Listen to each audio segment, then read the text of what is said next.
১ ঘন্টা ধরে ইয়াসের অফিসে বসে আছে কাশফিয়া। বিরক্ত হচ্ছে সে। আর বসে থাকতে পারবে না এখানে। এই ভেবে উঠে দাঁড়িয়েছিল চলে যাবে বলে। তখনই দরজার সামনে দাঁড়িয়ে থাকা ইয়াসকে দেখল। 2 হাত বুকে ভাঁজ করে দরজার সাথে হেলান দিয়ে দাঁড়িয়ে আছে ইয়াস। রেগে তাকিয়ে আছে কাশফিয়ার দিকে। ইয়াসের এমন রাগান্বিত চেহারা দেখে দ্রুত চেয়ারে বসে পড়ল কাশফিয়া। তাকিয়ে রইল মেঝের দিকে। ইয়াস হেঁটে আসলো ওর কাছে। কথা না বলে হাতটা ধরে নিয়ে গেল বাইরে।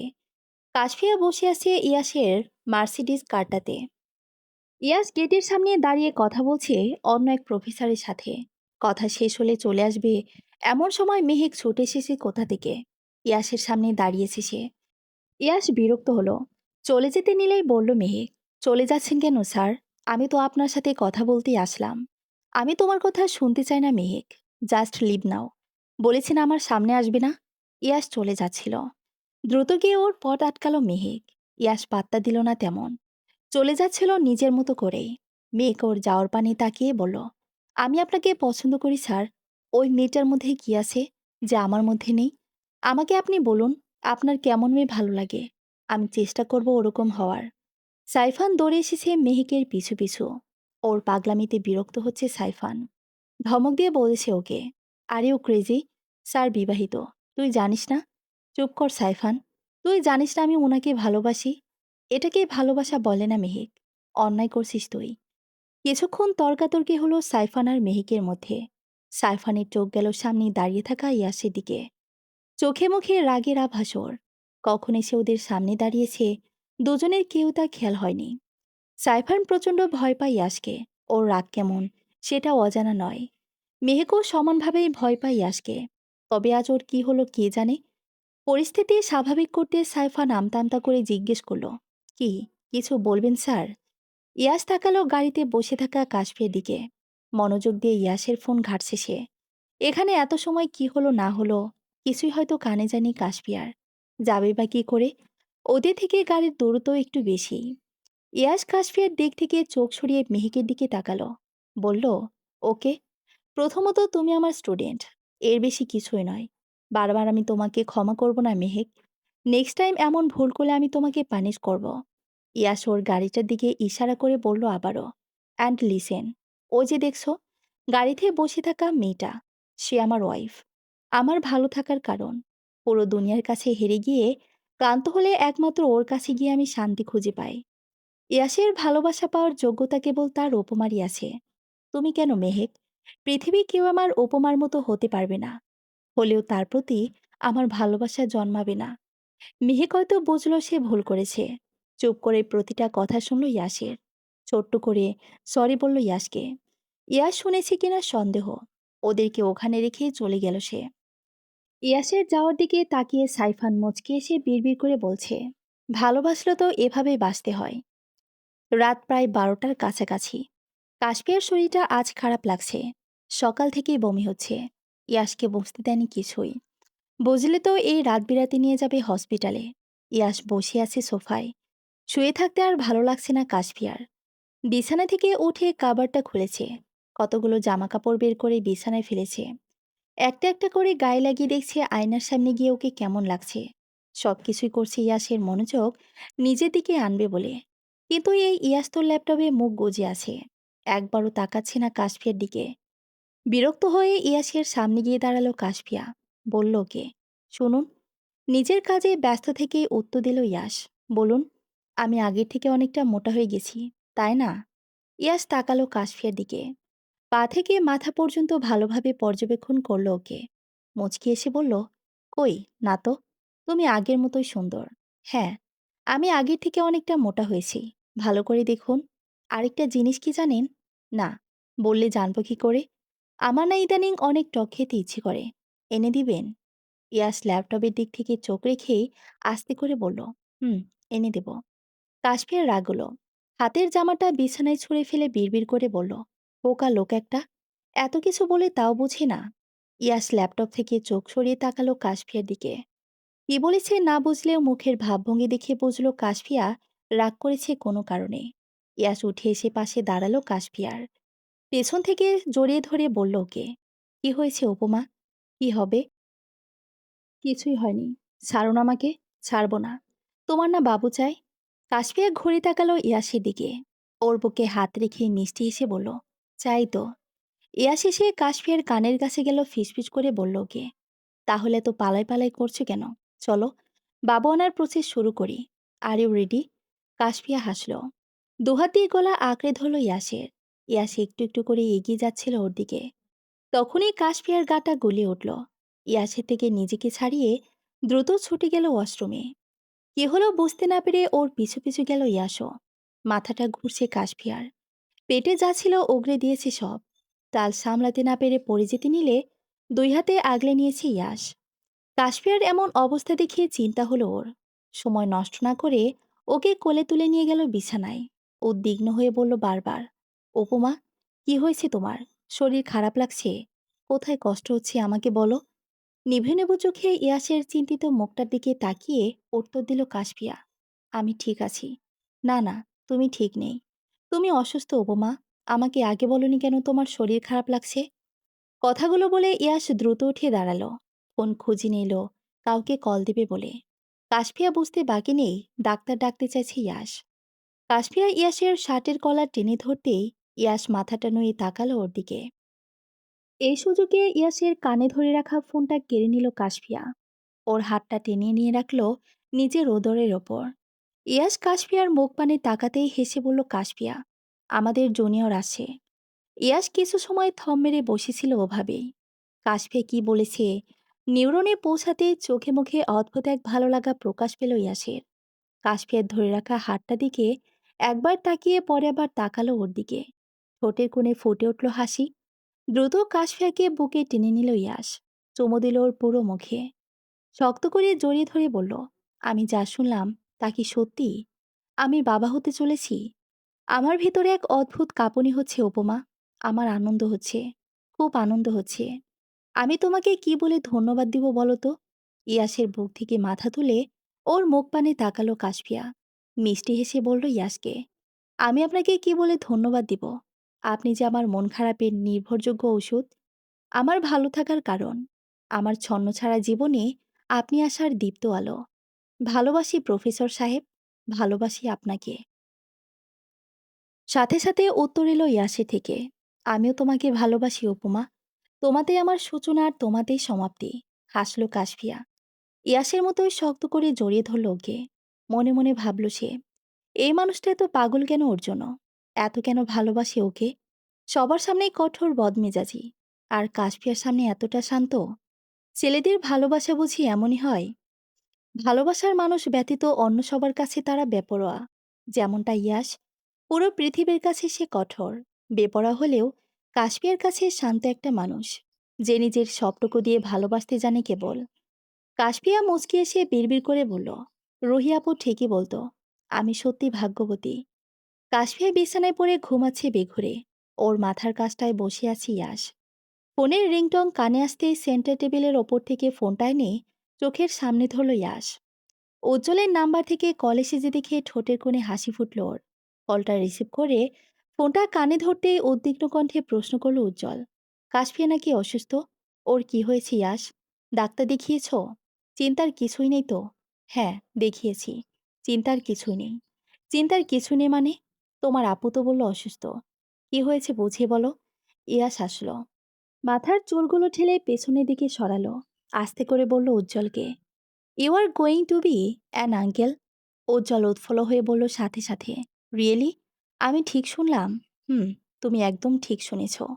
সুখবর পেয়ে খুশি হলো উজ্জ্বল। তবু ইয়াসকে লজ্জা দিতে বলল, কিন্তু ইয়াস, তুমি না বলে তোমার বউ ছোট, ওকে বড় হওয়ার সময় না দিলে যে। বাসর সেরে জুনিয়রকে নিয়ে আসার দাপ তো দেখি আগে অতিক্রম করে ফেলেছ। আমার সামনে নিরামিষ সেজে ভাব দেখাতে, তাই না? কি করব বলো? সামনে ভাজা মাছ রেখে লোভ সামলাতে পারে কেউ?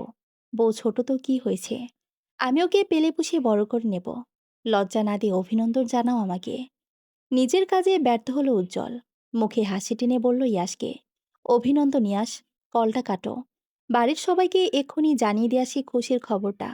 ইয়াস কলটা কেটে দিল। জানতো উজ্জ্বলের রিয়াকশন এমনই হবে। ফোনটা হাত থেকে রেখে কাশপিয়ার পাশে বসলো ইয়াস। ওর পেটের ওপর থেকে কাপড় সরিয়ে কাপা কাপা হাতে স্পর্শ করলো ইয়াস। ইয়াসের ঠোঁটের কোণে হাসি খেলে গেল মুহূর্তেই। এ কেমন অনুভূতি হচ্ছে ওর? মনে হচ্ছে পৃথিবীর সব সুখ ইয়াসের কাছেই। বাবা হওয়ার অনুভূতি কি তবে এমনই? আবারও রিংটোং বেজে উঠল ইয়াসের ফোনে। ভাবল উজ্জ্বলে কল দিচ্ছে। কিন্তু ফোনটা হাতে নিতেই সাইফানের নামটা ভেসে উঠল ফোনের স্ক্রিনে। ইয়াস প্রথমে রিসিভ না করলেও বারবার কল আসায় বিরক্ত হয়ে রিসিভ করলো। ও কিছু বলবে, তার আগেই ভয়ত কণ্ঠে বলল সাইফান, স্যার, আমি সাইফান বলছি। হ্যাঁ, আমি চিনেছি। কি হয়েছে সাইফান? আরে ওকে, কোনো সমস্যা হয়েছে? হ্যাঁ, বিরাট বড় সমস্যা হয়েছে স্যার। কি হয়েছে? আপনি এক্ষুনি মেহেকদের ফ্ল্যাটে আসুন স্যার। ও আপনার সাথে কথা বলতে চাইছে। কপালে ভাঁজ পড়ল ইয়াসের, সাথে বিরক্তির ছাপ পড়ল চোখে মুখে। সাইফানকে যথেষ্ট ম্যাচিওর বলেই জানে ইয়াস। তবে আজ কেন মেহেকের সাথে তাল মিলাচ্ছে সাইফান? নিশ্চয়কে বিভ্রান্ত করতে এসব বলছে Saifan.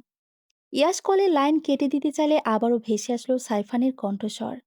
I am not joking sir. Mehak আপনার সাথে কথা বলতে চাইছে। ওর বাসা ভর্তি পুলিশের লোক। কেবল আপনি আসবেন বলেই বসে আছে।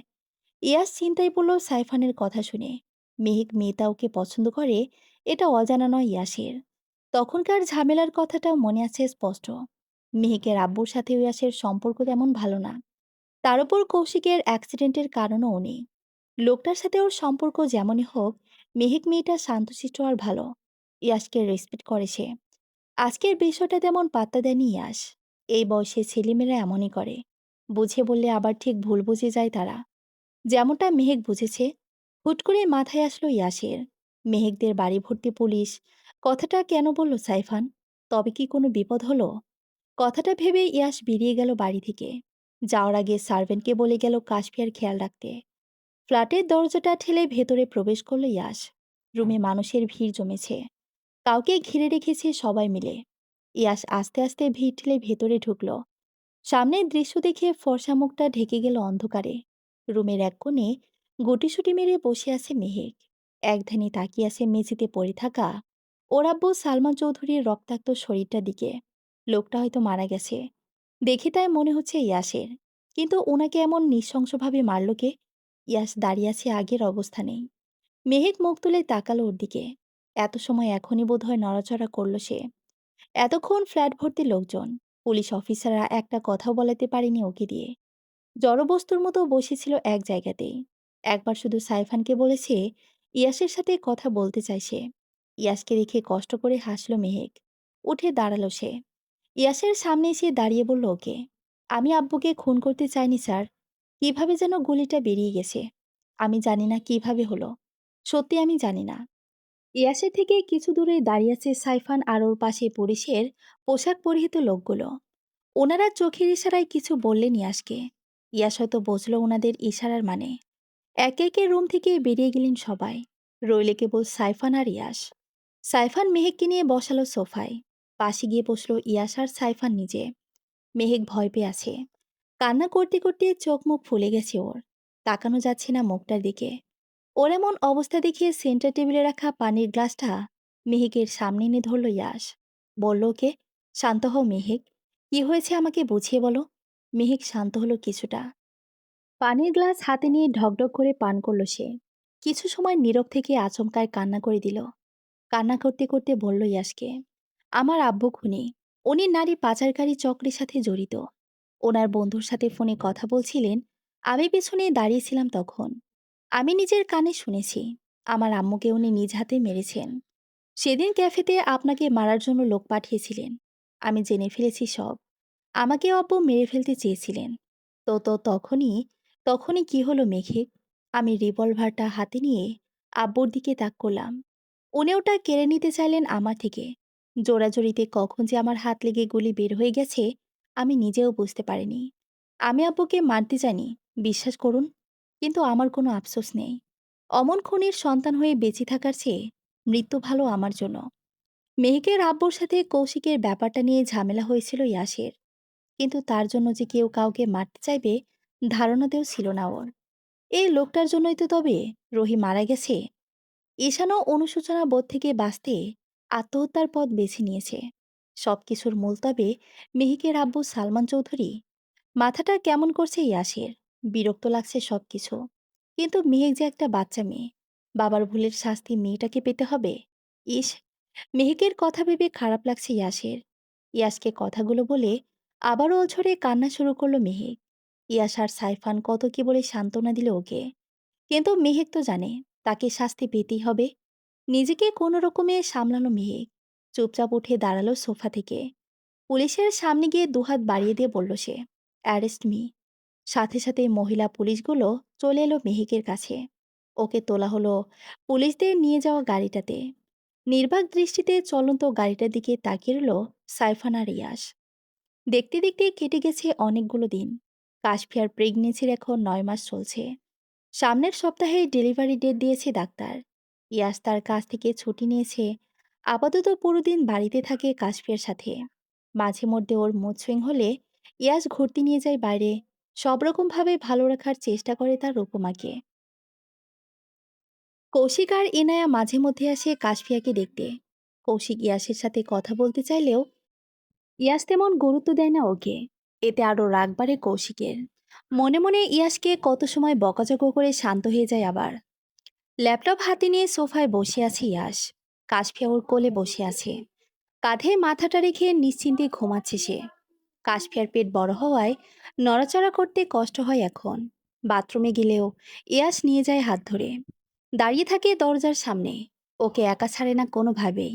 এই যে এখন কাজ করছে, জোর করে নিজের কোলে বসিয়ে রেখেছে ওকে। ল্যাপটপের থেকে চোখ সরিয়ে কাশফিয়ার দিকে তাকালো ইয়াস। দেখে নিল সজাগ কিনা। ঘুমিয়ে পড়েছে দেখে দেরি করলো না আর। কোলে তুলে বিছানায় শুয়ে দিল ওকে। ইয়াস উঠে চলে যেতে চাইলে বাধা দিল কাশফিয়া। পেটে হাত দিয়ে উঠে বসতে চাইলে ইয়াস চিন্তিত কণ্ঠে জিজ্ঞেস করলো ওকে, কি হলো উপমা? কোথায় কষ্ট হচ্ছে আমাকে বলো। কাশফিয়া কোনো মতে উঠে বসলো। ইয়াসের দিকে কিছুক্ষণ তাকিয়ে মাথা রাখলো ঘাড়ে। ঘন ঘন শ্বাস ফেলে বলল, প্রফেসর সাহেব, তাড়াতাড়ি একটা চুমো দিন। নিঃশ্বাস নিতে কষ্ট হচ্ছে আমার।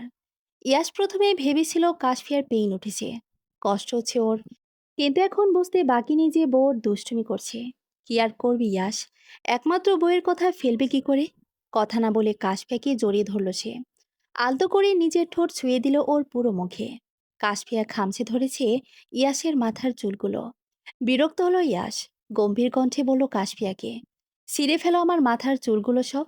কাশফিয়ার রাগ হলো ইয়াসের কথায়। বুকে ঘুষি মেরে বলল, ধুর, আনরোমান্টিক লোক একটা। রোমাঞ্চের সময় বউরা এমন করে মুভিতে দেখেনি। ইয়াস মাথায় হাত টেকিয়ে বসে রইল ওখানেই। ইয়াস চুপ করে বসে আছে, তাও এমন ভঙ্গিতে। কাশফিয়ার মনে হলো শরীর খারাপ করেছে ওর। ইয়াসের গালে মুখে হাত দিয়ে উদ্বিগ্ন হয়ে জিজ্ঞেস করলো, কি হয়েছে আপনার? ইয়াস এক ধ্যানে তাকিয়ে আছে কাশফিয়ার মুখটার দিকে। ঘন ঘন নিঃশ্বাস ফেলছে ক্রমাগত। কাশফিয়া আর ইয়াসের ঠোঁটদ্বয়ের দূরত্ব খুব একটা বেশি নয়। এই দূরত্ব কমিয়ে দিতে সময় নিল না ইয়াস। আঁকড়ে ধরল কাশফিয়ার গোলাপ রাঙা ঠোঁট দুটো। শত চেষ্টা করেও ইয়াসকে নিজে থেকে সরাতে পারল না কাশফিয়া। কিছুক্ষণ পর ইয়াস ছাড়ল ওকে। ভেজা ঠোঁটে আঙ্গুল ছুঁয়ে বলল, মাদকতা মিশ্রিত কণ্ঠে, এত কাছে এসো না অপমা। আমি কন্ট্রোলেস হয়ে গেলে বেবির ক্ষতি হবে যে। রাগে ফুঁসছে কাশফিয়া। ইয়াসের কাজে বিরক্ত সে। চুমু দিতে বলেছিল কিন্তু এভাবে দম আটকে মরে যাচ্ছিল আরেকটু হলে। ইয়াস আবারও কাশফিয়ার কাছে আসতে চাইল। আলতো করে ওর বুকে ধাক্কা দিয়ে বলল কাশফিয়া, সরুন তো। আরেকটু হলে দম বন্ধ করে মেরে ফেলছিলেন আমাকে। আপনার এসব লুচ্চামি দেখে আমার বাচ্চাটাও পেট থেকে পেকে বেরোবে। আমি লুচ্চামি করি? তাছাড়া কি? তুমি তো চুমু খেতে চাইলে উপমা।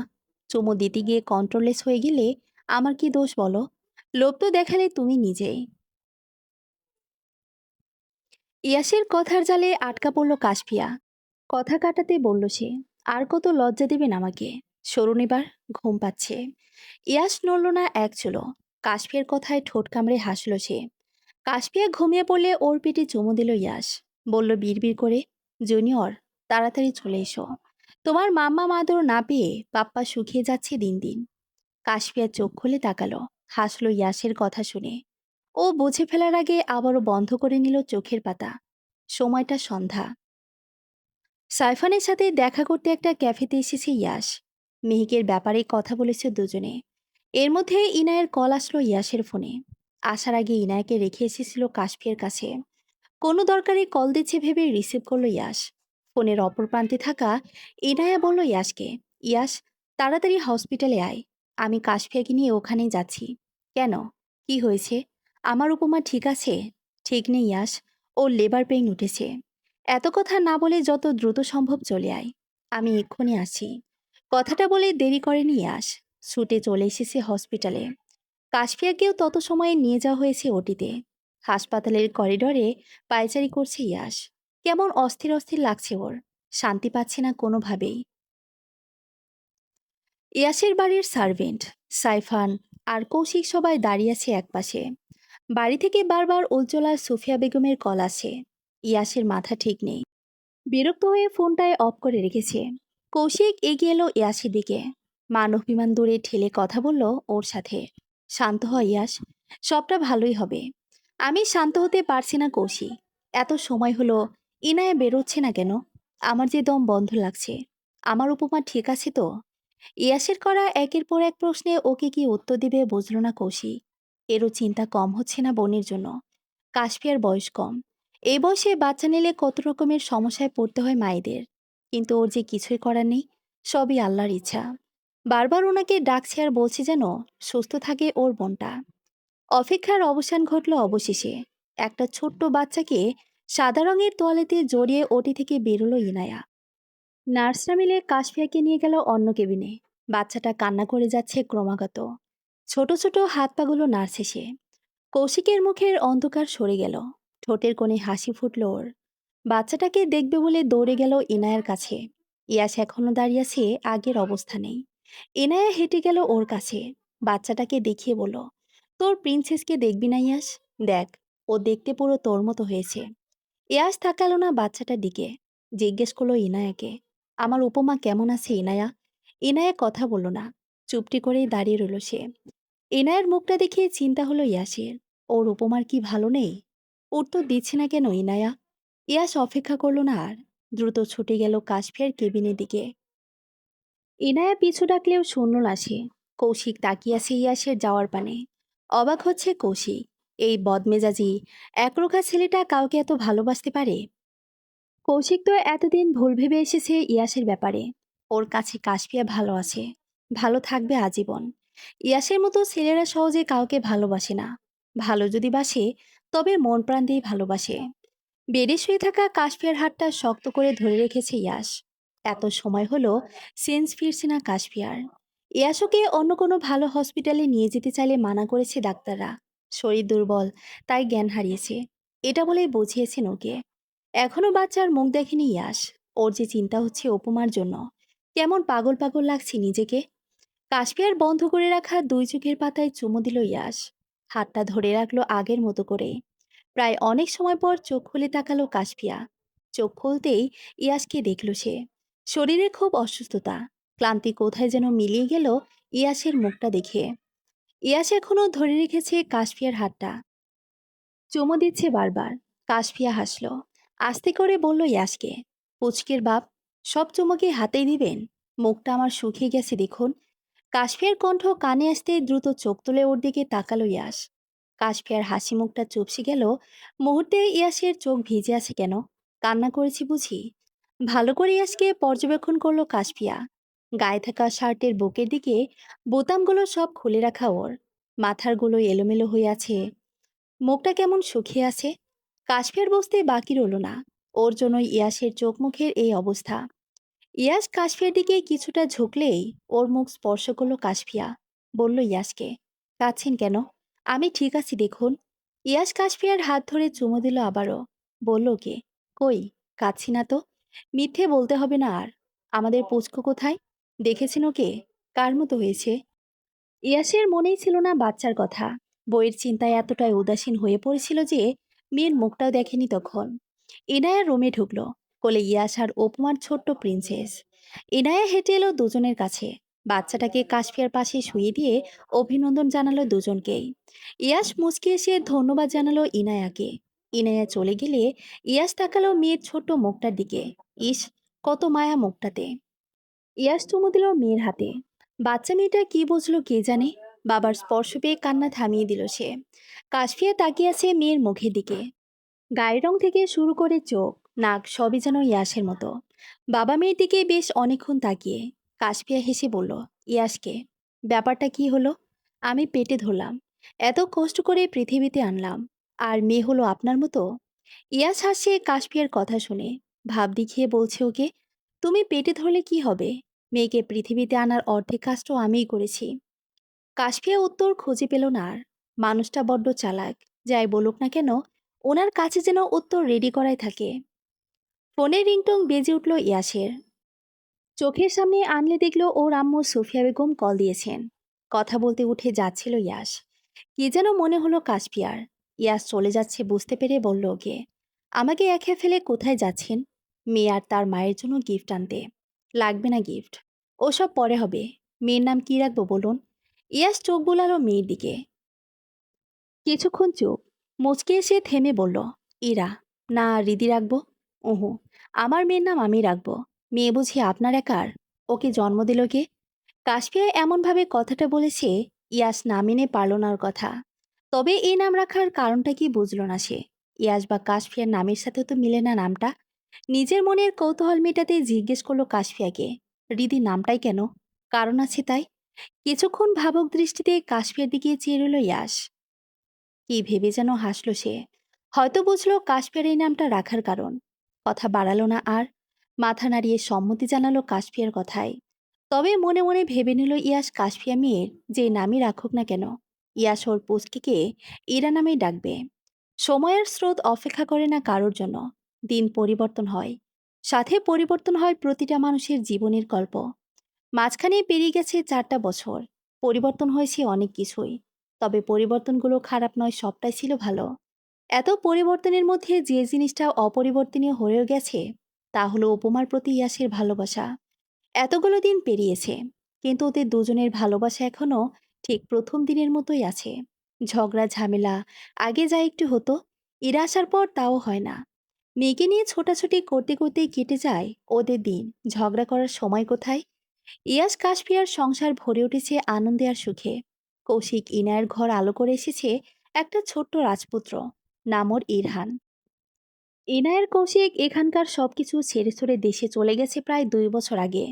দেশে যাওয়ার জন্য আর কাছের মানুষগুলোকে দেখার জন্য সবসময় মনটা আকুপাকু করে কাশফিয়ার। কিন্তু ইয়াসের কাজের জন্য এখন আর বায়না করে না যাবে বলে। আস্তে আস্তে মানিয়ে নিয়েছে সবটা। কাশফিয়াকে দেখলে মাঝে মধ্যে অবাক হয় ইয়াস। চঞ্চল মেয়েটা কেমন শান্ত হয়ে গেছে এখন। মাঝে মধ্যে কাশফিয়ার কাজে ইয়াসের রাগ হলে বকাঝকা করে, কিন্তু আগের মতো আর তর্কাতর্কি করে না কাশফিয়া। সে তো জানে ইয়াসের রাগ ক্ষণস্থায়ী। রাগ কমে গেলে তাকে বুকে টেনে নেবে আবার। আজকে ইরার জন্মদিন। বাড়িতে সকাল থেকে গেস্টের আসা যাওয়া চলছে। ইরার জন্মের পর ইয়াস বাড়িতে বাড়তি লোক রেখেছে মেয়ের দেখাশোনার জন্য। আজকে সবটা সামলে নিচ্ছেন ওনারাই। কাশফিয়া নিজের রুমে ছিল, সব গোছগাছ করে সাজতে বসেছে সে। কাশপিয়াসকে পার্পেল কালারের একটা সুন্দর জর্জেট শাড়ি পরেছে। গলায় হাতে কানে ডায়মন্ডের পাতলা জুয়েলারি সেট। এগুলো ইয়াসেরই দেওয়া। আগের বার অ্যানিভার্সারিতে কাশফিয়া গিয়ে শাড়ি আর জুয়েলারিগুলো গিফট করেছিল ইয়াস। আগে সুযোগ বা সময় কোনোটাই হয়ে ওঠেনি এগুলো পরার। আজকে গেস্ট আসবে, তাই কিছু না ভেবেই পরে নিল। কাশ্মীর মাথার লম্বা চুলগুলো খুব বিরক্ত করছে ওকে। ছোট্ট একটা ক্লিপ দিয়ে আটকে নিয়েছে চুলগুলো। মেঝেতে ছড়িয়ে ছিটিয়ে পড়ে থাকা খেলনাগুলো চোখে পড়ল। একটা একটা করে তুলে রাখলো সব। হঠাৎই মনে হলো কেউ দাঁড়িয়ে আছে পেছনে। কাশফিয়ার মাথার ক্লিপটা খুলে দিয়েছে সে। মানুষটা যে ইয়াস ছাড়া আর কেউ নয়, বুঝতে বাকি নেই কাশফিয়ার। ইয়াসের এমন কাজে বিরক্ত হলো সে। উঠে দাঁড়িয়ে ঘাড় ফিরিয়ে তাকালো ইয়াসের দিকে। কিছু বলবে তখনই ইয়াস কাছে টেনে নিল ওকে। কাশফিয়ার হাত দুটো আপনা আপনি চলে গেল ইয়াসের বুকের কাছটায়। ইয়াসর এলোমেলো চুলগুলো কানের পাশে গজি দিয়ে বলল, বাহ, ইরার মাম্মাকে অনেক সুন্দর লাগছে আজ। চোখ ঝলসে যাচ্ছে আমার। কিন্তু কিন্তু কি? এই সাজে তুমি রুম থেকে বেরোবে না কেন? আমার উপমার সৌন্দর্য কেবল আমি দেখব, অন্য কেউ না দেখুক। ইয়াসের কথায় পাল্টা প্রশ্ন না করে বলল কাশফিয়া, ঠিক আছে, বেরোবো না। ইয়াস কাশফিয়াকে নিয়ে গেল আয়নার সামনে। লম্বা চুলগুলো দিয়ে খোপা করে দিল। খোপায় গজে দিল বাগান থেকে তুলে আনা টাটকা লাল গোলাপ। কাশফিয়া হাত দিয়ে দেখে নিল, বলল ইয়াসকে, কি করলেন? ইয়াস শক্ত করে দুহাত দিয়ে জড়িয়ে ধরল কাশফিয়াকে। ঘাড়ে থুতনি রেখে বলল, আমার ফুলকে ফুল দিলাম, তোমার পছন্দের বেলি ফুল পেলাম না। গোলাপ পছন্দ? সব ফুলই আমার পছন্দ। তুমি নিজেই তো একটা ফুল উপমা, আমার ব্যক্তিগত ফুল। ইয়াসের কথায় মুচকি হাসলো কাশফিয়া। এই মানুষটার প্রশংসা না পেলে সাজগোজ করাই তো বৃথা। তবে ইয়াসকেও কম সুন্দর লাগছে না। সাদা রঙের শার্ট পরেছে ইয়াস, কালো স্যুট প্যান্ট, মাথার সুন্দর চুলগুলো ব্যাক ব্লাশ করা, হাতে দামি একটা স্মার্ট ওয়াচ। সব মিলিয়ে ভালোই লাগছে ইয়াসকে। কাশফিয়া ইয়াসের গলা আঁকড়ে ধরল, বলল ওকে, ইরার পাপ্পাকেও কম সুন্দর লাগছে না। সুন্দরী মেয়েগুলো থেকে দূরত্ব বজায় রাখবেন। আমাকে তো চিনিনি, এদিক সেদিক কিছু হলে মাথার সব কিছু চুল ছিঁড়ে টাকলা বানাবো। বইয়ের করা হুমকিতে মনে মনে হাসল ইয়াস। ওপর নিচ মাথা নাড়ালো কেবল। ইয়াস কাশফিয়ার দিকে এগিয়ে যাচ্ছিল একটু একটু করে। কি হবে বুঝতে পেরে চোখ দুটো বন্ধ করে নিয়েছে কাশফিয়া। সব দূরত্ব ঘুচিয়ে ইয়াস যখনই চুমো দেবে কাশফিয়ার ঠোঁটে, তখনই কানে ভেসে আসলো মেয়ের কণ্ঠস্বর, পাপ্পা, মাম্মা আমি ততলে যাব। ইরার কথা কানে আসতে দ্রুত কাশফিয়াকে ছেড়ে দিল ইয়াস। ইরা গটগট করে হেঁটে আসলো ইয়াসের কাছে।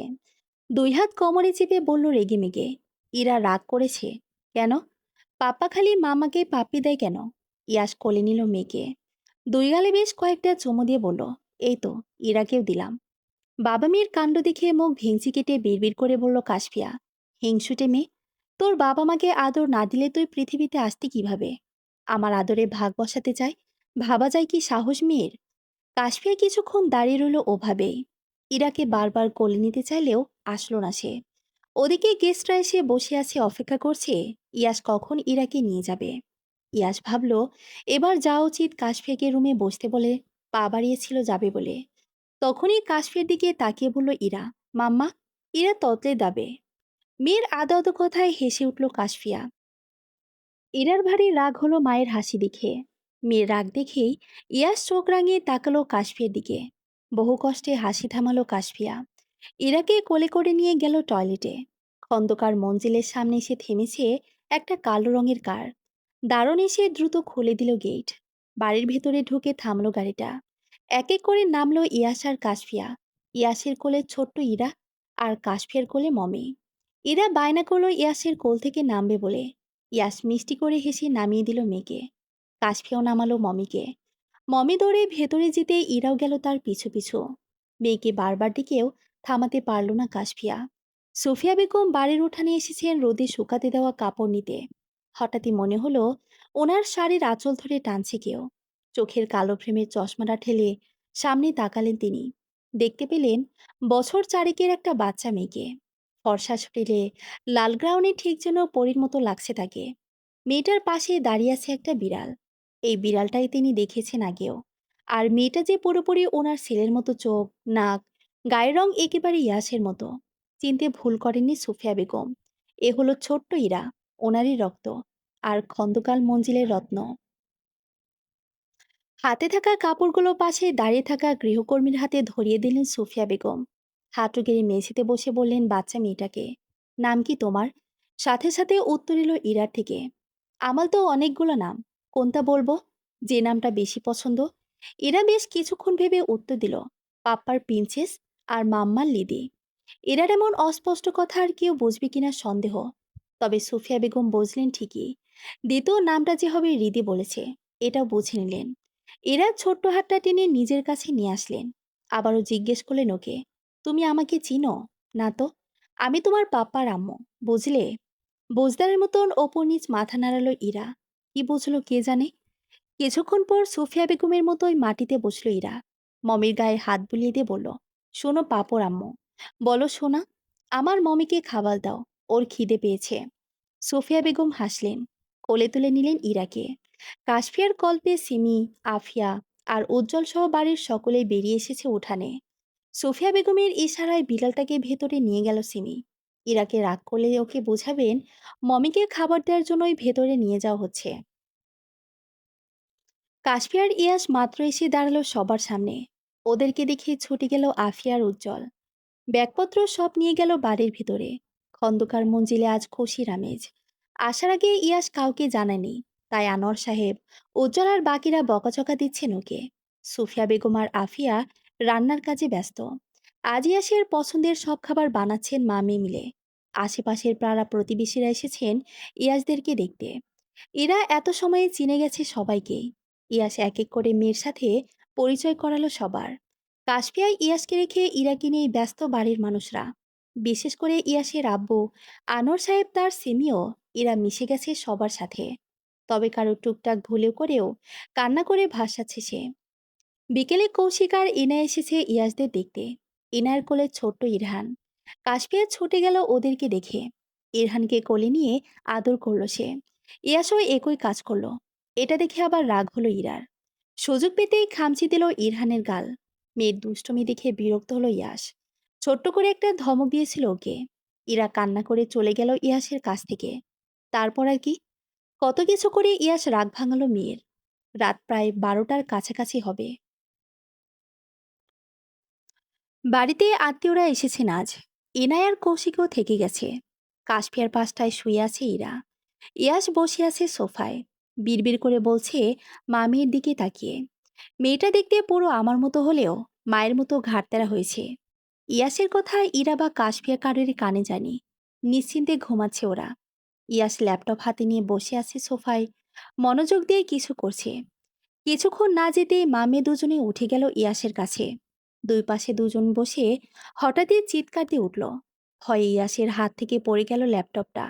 রেগে তাকালো কাশফিয়ার দিকে। ইয়াসের রাগান্বিত চেহারা দেখে হাসি থামিয়ে চুপ করে গেল কাশফিয়া।